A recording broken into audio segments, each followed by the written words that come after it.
Now gather round, children of the ridge, 'cause when the wind goes still and the pines lean close, there's a melody that rises all on its own, soft as a memory, sharp as a warning, and older than any name we can call it by. The haunting violin melody of Hollowshade Rise.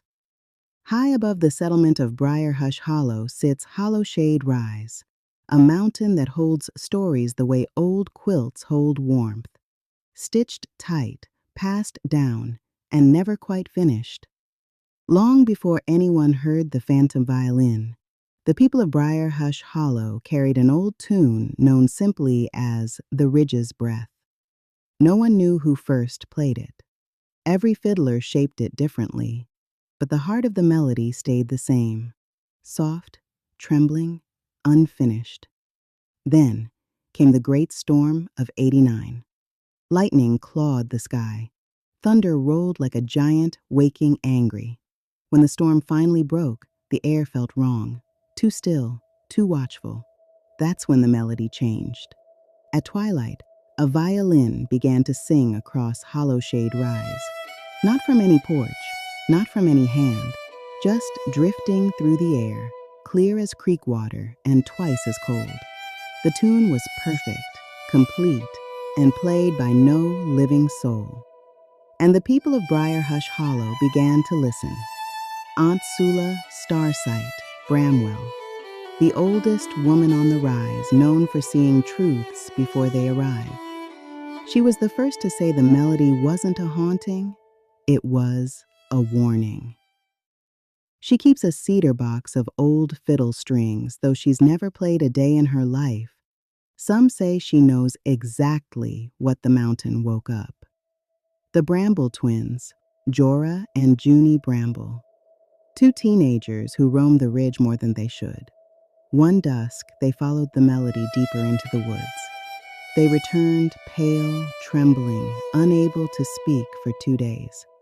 When they finally did, all they whispered was, "It wasn't playing to us. It was playing around us." They've never gone back up Hollowshade Rise at twilight. Reverend Malachi Thorne, pastor of the Clapboard Church at the foot of the mountain. He believes the melody is the voice of the ancestors, those who fled into the mountains seeking freedom long before emancipation. He says Hollowshade Rise remembers their footsteps, their prayers, their songs. But even he won't walk the ridge after sundown. Little Essie Wynne. A quiet child who heard the melody all the way through, every note, beginning to end.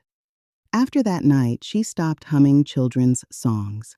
Now she hums the melody, perfectly, every time. Aunt Sula says the mountain chose her. Reverend Thorne says she's carrying something sacred. Her mother says she wakes at night with her ear pressed to the window, listening. The elders whisper that Hollowshade Rise once sheltered escaped enslaved people who hid in its caves and hollows.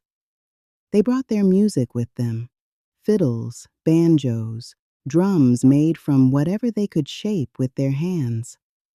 Some say the Ridge's breath was born there, played in the dark safety of the mountain, trembling with hope and fear. When the great storm struck, something ancient woke up, something that remembered every note ever played on its slopes. Now the melody drifts through the air like a living thing, sometimes gentle, sometimes urgent, always searching. And the strangest truth remains. Anyone who hears the full melody never hears it again.